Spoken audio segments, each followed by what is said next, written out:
Hello dear students, एक बार फिर से आप सभी का स्वागत है हमारे इस यूट्यूब चैनल पर। आज मैं आपके सामने एक और वीडियो लेकर आया हूँ। वीडियो है इंश्योरेंस सेक्टर से रिलेटेड। ये हमारे एग्जाम में पूछा जा सकता है क्योंकि ये इकोनॉमिक्स में भी पूछा जा सकता है, जीएस पेपर 3 में। इसके अलावा जो आपके सोशल सिक्योरिटी है, सोसाइटी ऐसे चैप्टर, उसमें भी पूछा जा सकता है, या इनफैक्ट ऐसे में भी आपके पास कोई टॉपिक आ सकता है। ठीक है ना। तो इंश्योरेंस सेक्टर अपने आप में एक इमर्जिंग सेक्टर है इंडिया का। अभी आप देख रहे हो कि लोग car insurance, health insurance, life insurance और एलआईसी के बारे में, शायद ही हमारे देश में ऐसा कोई घर होगा जिसमें एलआईसी के बारे में लोग ना जानते हो। तो इन्हीं सब चीज़ों को हम यहाँ पर डिस्कस भी करेंगे एट द सेम टाइम की विजन क्या है। तो जो हमारी इंश्योरेंस सेक्टर को जो रेगुलेशन करने वाली बॉडी है आईआरडीएआई, उसने एक विजन शेयर किया है। उसका कहना है कि हम 2047, देखिए 2047 तक जो प्राइम मिनिस्टर नरेंद्र मोदी, उन्होंने एक विजन सेट किया है कि भारत को क्या बनाना है, एक डेवलप्ड नेशन बनाना है, विकसित भारत। अब उस विकसित भारत में आपको पता है कि अगर हम सोशल सिक्योरिटी प्रोवाइड नहीं करेंगे, क्योंकि काफी लोग ऐसे हैं जो इकोनॉमिक कंडीशन की वजह से, due to stress and other factor, वो पॉवर्टी के नीचे चले जाते हैं। कई बार कोई का पैसा बीमारी में खर्चा हो जाता है, किसी का हेल्थ को लेके, किसी का किसी और कारण से। तो इन सारी चीजों को लेके हम क्या चाहते हैं कि हमारी पॉपुलेशन है उसको सिक्योर करना, सोशल सिक्योरिटी प्रोवाइड करना। तो ये वीडियो उसी से रिलेटेड है। आप इसे कंटेंट को अलग अलग आंसर में, अलग अलग कंटेक्स्ट में यूज भी कर सकते हो। तो आइए शुरुआत करते हो, कुछ बेसिक चीजें कवर करते हैं। तो टॉपिक क्या है, India insurance sector evolution. Target क्या है हमारा, आईआरडीआई ने जो किया है। तो आईआरडीएआई जो हमारी insurance regulatory development authority of India है ना, ये एक स्टैट्यूटरी बॉडी है। इसके बारे में मैं आपको वीडियो के एंड में बताऊं कुछ बेसिक चीजें जो आपको प्रीलिम्स में काम आ सकती है, किसी स्टेट में या यूपीएससी पूछ सकती है। तो आईआरडीए ने एक टारगेट सेट किया कि 2047 तक हमें क्या करना है, यूनिवर्सल कवरेज करना है इंश्योरेंस का, कि हर एक व्यक्ति के पास, इंडिया में, भारत में, हर इंसान के पास इंश्योरेंस होना चाहिए। उनके उन तक वो रीच पहुंचाना है ना, जो जिन लोगों के पास अभी इंश्योरेंस की फैसिलिटी नहीं है उसको पहुंचाना। तो आइए कुछ चीजें डिस्कस करते हैं। तो देखिए, एक सेक्टर का मैं आपको आइडिया दे दूं, अगर मैं ओवरव्यू आपको दूं कि क्या इस समय सेक्टर की सिचुएशन है, करंट परफॉर्मेंस क्या है, और ये आप अपने आंसर राइटिंग में, you can use them in your answers. आप अपने इंट्रो लिखने में इनको यूज कर सकते हैं। देखिए, डेटा को कैसे स्मार्टली यूज करना है ये आपको आना चाहिए। देखिए, पढ़ तो बहुत लोग लेते हैं, पढ़ाई तो बहुत बच्चे कर लेते हैं। आप द हिंदू पढ़ रहे होंगे, इंडियन एक्सप्रेस पढ़ रहे होंगे, या हो सकता है कहीं ना कहीं से कोई क्लास ले रहे होंगे, बट उस डेटा को यूज कैसे करना है, एग्जाम में मैं उस डेटा से आंसर कैसे लिख सकता हूँ, राइट, वो चीज मैटर करता है। राइट, पढ़ना एक चीज है, उसको एक्सप्रेस करना, यूज करना अलग चीज है। तो आंसर राइटिंग में अगर आप भी स्ट्रगल कर रहे हो तो आप कांटेक्ट कर सकते हो मुझसे या मेरी टीम से, हमारे टेलीग्राम चैनल के थ्रू। डायरेक्ट आप फोन भी कर सकते हो कि सर, अगर आपको मेंस की प्रिपरेशन में कोई भी दिक्कत आ रही है, इनफैक्ट ये भी अगर आपको दिक्कत आएगी टॉपिक कैसे पिक करें, कैसे हम अपने नोट्स बनाएं, या कैसे मेंस की स्ट्रेटजी को हम शेप करें, वो सारी चीज आप डिस्कस कर सकते हो। ठीक है। तो यहाँ पे अगर आप देखोगे विजन क्या है, तो जैसे मैंने कहा, जो आईआरडीएआई है उसका एम क्या है कि इंश्योरेंस फॉर ऑल बाय 2047। तो comprehensive life, health, property cover. तो आप देखते हो, हम प्रॉपर्टी इंश्योरेंस कराते हैं, हेल्थ कवर लेते हैं, प्रॉपर्टी में आपकी कार भी हो गया। आप देखो, आप कार लेते हो, बाइक लेते हो, राइट, आप हाउस लेते हो, तो इंश्योरेंस, क्योंकि आपको पता है डिजास्टर हो सकता है, आपको पता है कभी कोई अनसीन सर्कमस्टांस आ सकता है, कैलेमिटीज कई जगह आप देखो फ्लड आ जाती है। तो सारी चीज दिमाग में रख के हम ये सब कवर कर रहे हैं। राइट, ग्लोबल स्टैंडिंग की अगर हम बात करें तो इंडिया भी क्या हो गया, 10th लार्जेस्ट मार्केट हो चुका है इसमें। या हम बात करें कि इंडिया में जो एक्सपेंशन है, जो पेनिट्रेशन है, वो 10th largest in the world है इन टर्म्स ऑफ इंश्योरेंस। और हमारा शेयर कितना है, 1.8% share in global premium volume. हालांकि अगर आप परसेंटेज को देखोगे काफी कम है, भले ही हम रैंक में 10th पे हैं, लेकिन अगर हम परसेंटेज की बात करें as compare to the other developed countries of the world, हमारा परसेंटेज वॉल्यूम बहुत कम है। 1.8% काफी कम है ना, इसको हमें बढ़ाना है, ग्लोबल एवरेज पे लेके जाना है। अगर हम पेनिट्रेशन ब्रेकडाउन की बात करें, देखिए 3.7% हमारा क्या है पेनिट्रेशन। पेनिट्रेशन हम कैसे डिसाइड करते हैं, टोटल पॉपुलेशन बेसिस पे, कितने प्रतिशत जनता के पास ये पहुंच रहा है। ठीक है ना। तो अगर हम उसमें भी देखेंगे तो लाइफ इंश्योरेंस सबसे ज्यादा है। जैसे जैसे मैंने वीडियो की स्टार्टिंग में कहा था कि हमें कम से कम एटलीस्ट सिटी एरियाज में, अर्बन एरियाज में LIC के बारे में लोग जानते हैं। LIC की बिल्डिंग्स आपको दिख जाएंगी।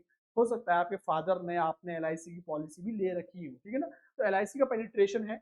नॉन लाइफ यानी कि लाइफ इंश्योरेंस के अलावा जैसे आपकी कार इंश्योरेंस हो गया, आपका हेल्थ इंश्योरेंस हो गया, वो 1% के आसपास है, ठीक है ना। तो वो कम है। तो अगर आपसे प्रीलिम्स में एक क्वेश्चन पूछा जाए इंश्योरेंस के सेक्टर को लेके, तो आपको एक डेटा होना चाहिए आपके दिमाग में कि हमारा सबसे ज्यादा परसेंटेज किसका है, लाइफ इंश्योरेंस का, LIC वाला पॉइंट, ठीक है ना। सेगमेंट का हम हाईलाइट की बात करें तो जैसे अभी लिखा भी, health is the leading non life. और नॉन लाइफ में भी अगर आपसे पूछे कि नॉन लाइफ में किसका ज्यादा है, इसमें कहा ना car insurance, bike insurance, right, आपके जैसे अप्लायंस का इंश्योरेंस होता है आजकल, मोबाइल का लोग इंश्योरेंस कराते हैं कि आईफोन है तो उसका इंश्योरेंस करा लिया, टीवी का इंश्योरेंस करा लिया, तो नॉन लाइफ वाले में आ गए। तो नॉन लाइफ में भी किसका ज्यादा है, आपका हेल्थ का। तो ये आप बेसिक बेसिक चीजें याद रखना, ठीक है ना, हेल्थ का इसमें ज्यादा है। फिर आप देखते हो कि segment contributes around 41% of gross domestic premium. Density की बात करें तो डेंसिटी हमारी बढ़ चुकी है, $97 हो चुकी है। तो means it reflects gradual expansion. तो कुछ डेटा है।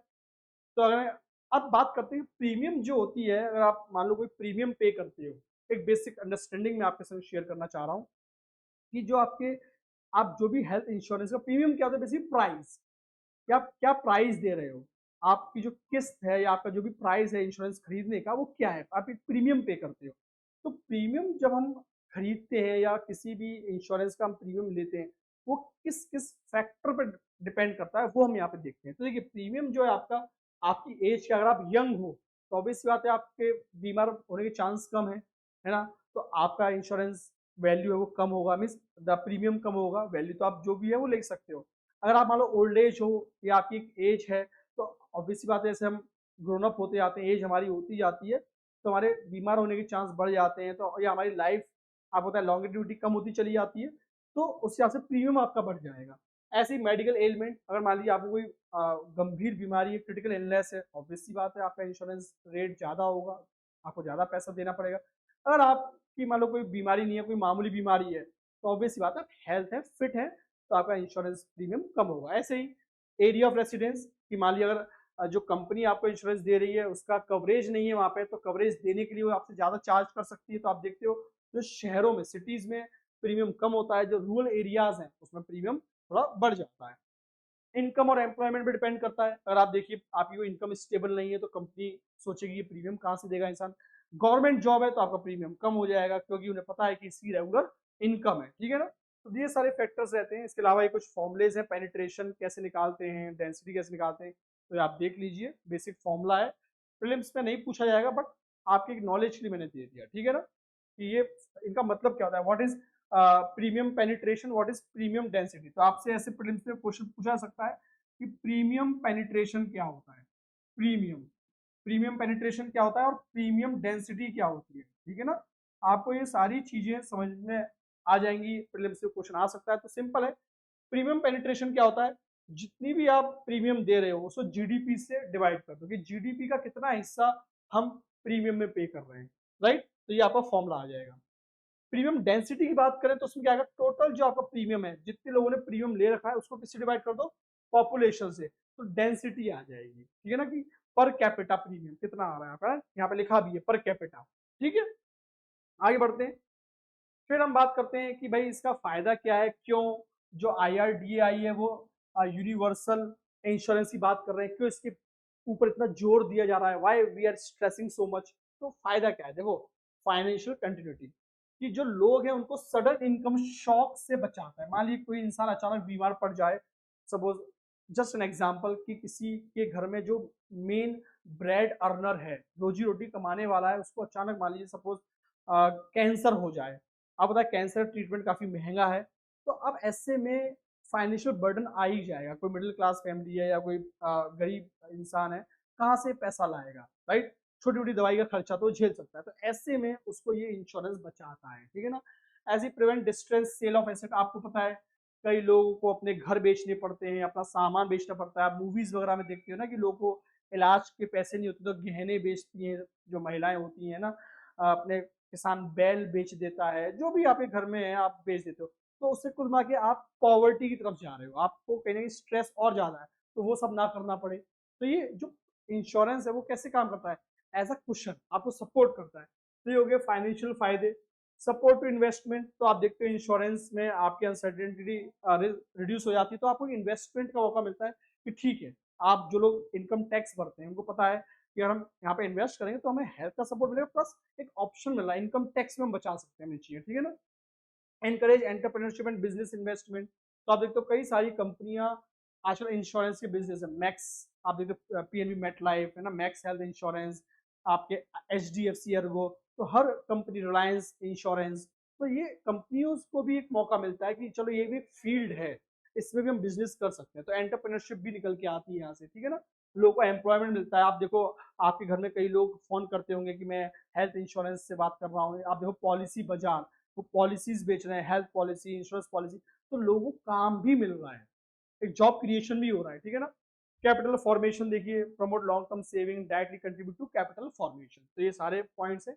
तो कुल मिला के मैक्रो इकोनॉमिक एस्पेक्ट्स आप इसमें कवर कर सकते हो, बाकी आप इकोनॉमिक्स जब पढ़ोगे तो इसे लिंक कर सकते हो, बट ये मेन चीज है, ठीक है ना।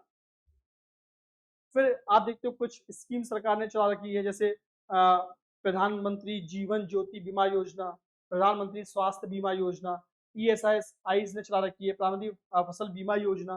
तो ये स्कीम्स हैं, जैसे मान लीजिए यहाँ पे आपको लाइफ कवरेज मिलता है, यहाँ पे एक्सीडेंट और डिसेबिलिटी, मान लीजिए आपकी दुर्घटना हो जाती है, उस केस में आपको क्या मिलेगा। ये सोशल सिक्योरिटी होता है, तो आप देखते हो जो एम्प्लॉयज होते हैं उनका फंड कटता है, उनकी सैलरी से एक पैसा कटता है, ताकि अगर कल को एम्प्लॉय के संग कोई दुर्घटना हो जाए या रिटायर हो एम्प्लॉय, तो उनके पास एक अच्छी खासी फंड और सेविंग्स होनी चाहिए, ठीक है ना। फसल बीमा योजना ये क्रॉप के लिए है, अगर मान लीजिए आपकी फसल खराब हो जाती है, आपकी जो आपके जितने भी आपकी क्रॉप थी, जो आपकी मेहनत से आपने उगाई थी या ना आपने उसको रीप किया था, मान लो ओले पड़ गए, बाढ़ आ गई, सूखा पड़ गया, ऐसे हम क्या करेंगे, किसान बेचारा क्या करेगा, तो उसको भी प्रोटेक्शन देने के लिए हमने ये सब किया हुआ है, ठीक है ना।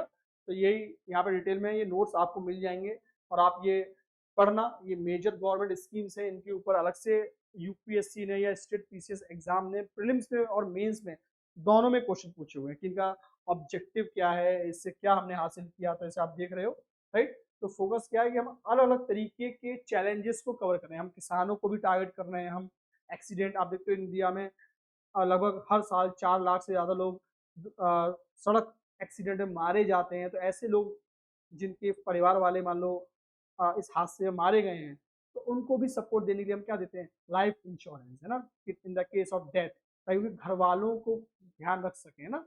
ताकि मान लो मेन कमाने वाला इंसान अगर उसकी दुर्घटना में मृत्यु हो जाती है, डेथ हो जाती है, तो वो लोग रोड पे ना आ जाए, वो लोग हेल्पलेस ना हो जाए, तो उनको सपोर्ट, ठीक है ना। तो ऐसे हर तरह से सपोर्ट देने की कोशिश की गई है, ठीक है। बाकी अगर आप देखते हो तो ये 2025 की हमने अपडेट लिखी हुई है कि सबका बीमा सबकी रक्षा एक्ट पास किया सरकार ने, इसमें अमेंडमेंट किए गए थे, ठीक है ना। गोल क्या था, पूरे इकोसिस्टम को मजबूत करना। एफडीआई लिमिट भी हमने बढ़ा दिए थे, देखिए अब पहले क्या था, 74% तक निवेश कर सकते थे फॉरेन डायरेक्ट इन्वेस्टमेंट, अब उसको बढ़ा के 100% कर दिया, ठीक है ना।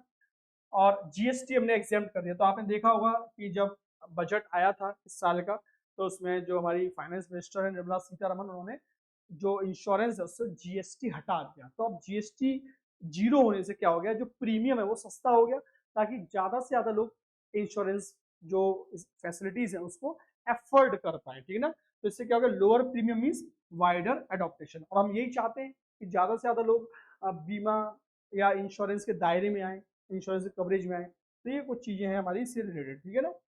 तो ये आप देखिए जनरल है, जब आप पॉलिसी परचेज करते हो तो आपको 30 दिन का समय मिलता है कि अगर आपको पॉलिसी चेंज करनी है, आपको उसको रिव्यू करना है, या आपको मालूम नहीं लेनी, तो आप 30 दिन के अंदर डिसाइड कर सकते हो। पॉलिसी ड्यू डेट प्रीमियम, मान लो आपकी पॉलिसी एक्सपायर होने वाली है, आपको रिन्यू कराना है, तो आपको पीरियड मिलता है 15 दिन का, अगर आप मंथली मंथली पे कर रहे हो तो 15 डेज, क्वार्टरली या ईयरली पे कर रहे हो तो 30 डेज, तो आपको ग्रेस पीरियड मिलता है। ऐसा नहीं है कि आज मेरी पॉलिसी खत्म हो रही है तो मुझे आज ही पेमेंट करना है, मेरे पास टाइम है, ठीक है ना। आपको टाइम दिया जाता है ताकि आपकी पॉलिसी कंटिन्यू रहे, आप जो आपके बेनिफिट्स हैं वो लैप्स ना हो। इसके अलावा एक मॉनिटेरियम पीरियड होता है कि आपको मान लो कई बीमारियां हैं, तो अगर आप मान लो 5 साल तक कोई भी क्लेम नहीं लेते हो, तो उसके बाद आप क्लेम लोगे तो कंपनी को देना पड़ेगा, राइट। तो कंपनी जो आपकी बीमा कंपनी 5 साल के लॉक इन पीरियड के बाद, मीन्स अगर आप 5 साल तक कोई क्लेम नहीं लेते हो तो आप एलिजिबल हो जाते हो बहुत सारी बीमारियों को, बहुत सारे बेनिफिट्स को क्लेम करने के लिए, और कंपनी फिर आपको डिनाई नहीं कर सकती 5 साल से 60 महीने या 5 साल, ठीक है ना। ये कुछ सेक्टर के चैलेंजेस हैं, तो ये अगेन आप इस डायग्राम को यूज कर सकते हो। This diagram can be used in answer writing, इसको आप अपनी आंसर राइटिंग में यूज कर सकते हो, इनफैक्ट एस्से में यूज कर सकते हो, या इस तरह के डायग्राम आप और भी बना सकते हो। तो देखिए चैलेंजेस क्या है, लो पेनिट्रेशन, अभी भी जो बीमा है वो हर इंसान तक नहीं पहुंच रहा है, खास करके जो रूरल एरिया में लोग रहते हैं। मेडिकल कॉस्ट बढ़ती जा रही है, तो आप देखते हो कि जो कैंसर का इलाज हो गया, टीबी का हो गया, हार्ट अटैक हो गया, भले ही सरकार ने बहुत सारी चीज सस्ती की, बट आज भी आप देखो अगर आप हार्ट सर्जरी कराने जाते हो तो उसमें 2-3 लाख का खर्चा आ जाता है। जो आपके स्टेंट पड़ते हैं काफी महंगे हैं, और इनफैक्ट आप देखते हो कि लोगों को, आप कभी दिल्ली जाओ, कभी आप एम्स के आसपास जाओ, लोग फुटपाथ पे पड़े रहते हैं, है ना, महीनों तक इलाज का नंबर नहीं आता। और वहीं प्राइवेट में हम जाएं, मेदांता, मैक्स या अपोलो, फोर्टिस तरह के हॉस्पिटल में, तो वहाँ मतलब इंसान के पास पैसा ही नहीं उसको एफर्ड करना, क्योंकि वो होटल जैसे तो हॉस्पिटल है पहली बात, है ना। वहाँ पे आपका जो बेड चार्ज इतना ज्यादा है कि लगता है आप किसी 5 स्टार होटल में रहने आ रहे हो। तो इलाज कराना नियर इम्पॉसिबल लगता है जिसके पास पैसा नहीं है, मैं उसकी बात कर रहा हूँ, ठीक है ना। तो हाई मेडिकल कॉस्ट होती जा रही है। फ्रॉड एंड मिस सेलिंग, तो लोग आजकल इंश्योरेंस नाम में फ्रॉड भी करते हैं कि आपको पॉलिसी देते समय कुछ और बोला था, जब क्लेम लेने की बारी है तो उन्होंने कहा नहीं ये तो है ही नहीं इसमें, या वो गलत पॉलिसी दे दी उन्होंने, फिर आपको लीगल हर्डल्स में, नहीं नहीं आपने ध्यान नहीं दिया, इसमें टर्म्स एंड कंडीशन आप देखते हो ना, एक पॉइंट लिखा आता है टर्म्स एंड कंडीशन। तो बेचते समय जो एजेंट है वो आपको क्लियर नहीं बताता, बस वो चाहता है कैसे भी वो आपको पॉलिसी बेच के चला जाए, उसको बस टारगेट पूरा करना है, बट बाद में परेशान कौन होता है, जिसने पॉलिसी खरीदी। ऐसी अफोर्डेबिलिटी कि कई बार कई की प्रीमियम बहुत महंगे होते हैं। अर्बन सेंटर, जैसे मैंने कहा कि मैक्सिमम जो कवरेज है उनका अर्बन एरियाज में, मेट्रो सिटीज में या टायर 1 टायर 2 सिटीज में, क्लेम सेटलमेंट में डिले करते हैं, आपको भागना पड़ता है, ये बिल लेके आओ, वो बिल लेके आओ, इसमें ये कवर नहीं है, इसमें वो कवर नहीं है। तो इट इज लाइक हेरासमेंट। तो ये चैलेंजेस को हमें ओवरकम करना है, ठीक है ना।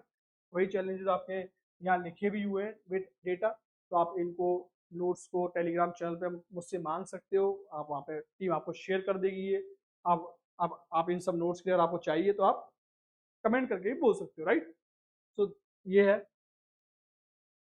उसके बाद जैसे मैंने कहा था स्टार्टिंग वीडियो में कि IRDAI स्टैट्यूटरी बॉडी है, इसके बारे में आपको पता होना चाहिए, राइट। तो ये 1999 में बनी थी via Malhotra committee, right. It is a statutory body और ये मिनिस्ट्री ऑफ फाइनेंस के अंडर में काम करती है। कोर ऑब्जेक्टिव क्या है इसका, protect policy holder interest and regulate develop the industry. तो जो पॉलिसी होल्डर है उसका ध्यान रखना और इंडस्ट्री को डेवलप करना, ठीक है ना।